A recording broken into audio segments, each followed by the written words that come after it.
Kumakain ka ba? Opo sir. Kaso, bali wala po yung kinakain ko kasi lagi po akong pagod eh. Masyado kung ano dyan, ito mo.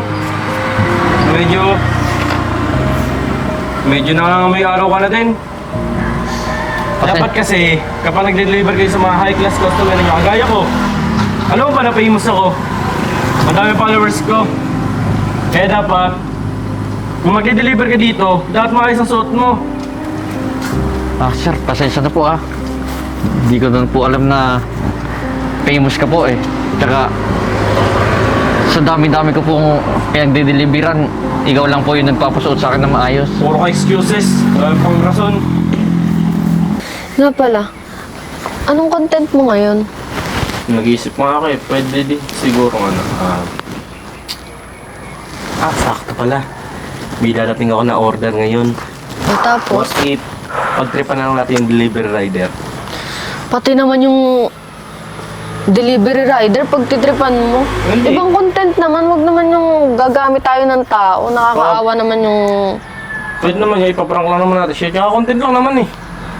Kahit na parang ang ano naman kasi kung pagtitripan mo yung taong nagtatrabaho. Prank nga lang, content. Okay lang yan, no? Kami nga ya. Bubisa na ako, lang. Ano, mag-intro ka na? Kumaingay, bubisa lang ako. So yun guys, magandang tanghali sa ating lahat. Magkakaroon po tayo ng content ngayon. Magpa-prank tayo ng delivery rider. Parang harsh naman kung magpa-prank ka na. Ay, ingi naman to. Ano? Kamingay. Parang nga lang naman eh. Okay lang yun. Pag-trip lang natin saglit yung delivery rider na dadating. Karamingay so yun guys, magandang tanghali sa ating lahat. Magkakaroon tayo ng prank ngayon. May dadating ako ng delivery. Yung delivery rider, pag-tripan lang natin. Kunti lang naman, content lang. Ayan guys, sumama ka na lang kasi makisabay ka na lang. Tara, tinatda sa gate yung delivery rider. Tao po! Deliver po! So yun guys, dito yung delivery rider natin. Chin, video mo.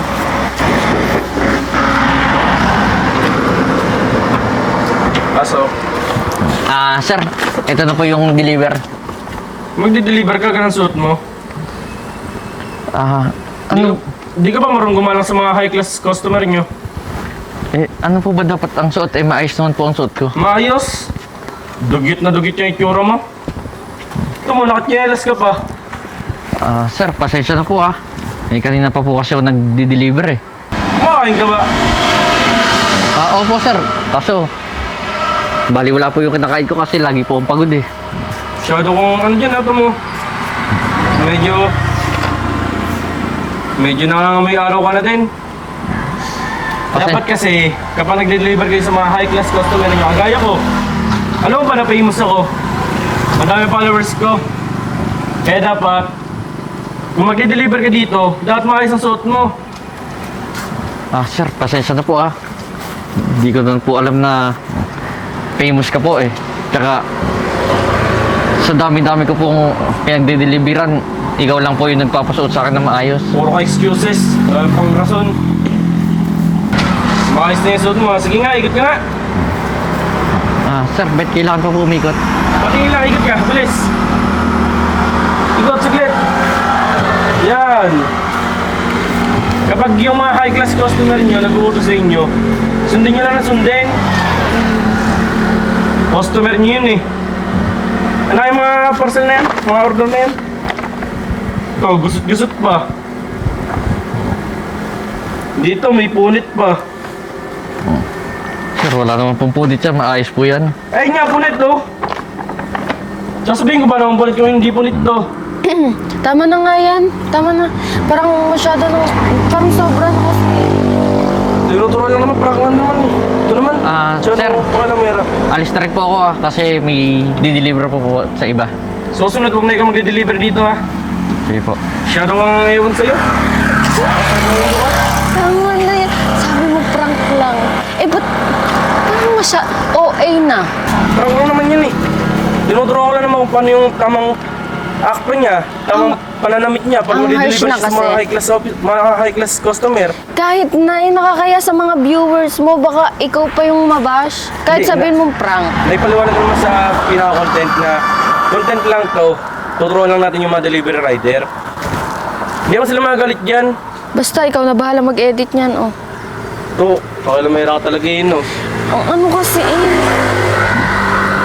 Alam mo, parang hindi ko talaga trip yung content mo kanina. Parang ang harsh kasi, ang harsh talaga. Harsh!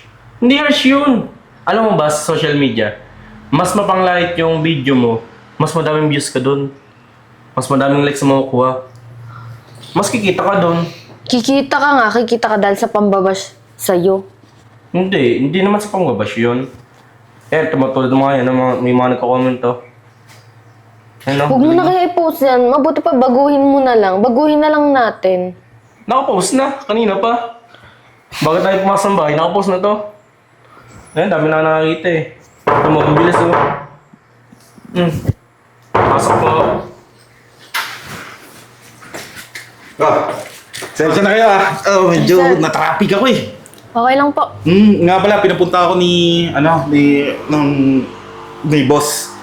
Kumusta na yung content natin? May nagawa na ba kayong content today? May nagawa po kami kanina, ng prank lang po kami ng delivery rider. Pero yung prank po namin, may magandang lesson naman po yun sa delivery rider. Nakapost na ba? Nakapost Yan na po, kanina pa po. Ang dami na nga po agad views eh. Dami ng likes, dami na po nag-comment din. Di pa nga alam po ako nagbabasa ng mga comments. Ito ba yung sinasabi mo? Oo po, yan po. Ito nyo, dami na agad oh. Puro bad comments to eh. Bad comments po? Oo nga, puro. Ayan, sinasabi ko na nga ba sa'yo eh. Puro bad comments Oo, ano. Tsaka hindi magugustuhan. Alam mo, sure ako hindi magugustuhan to ng mga partner ko sa business.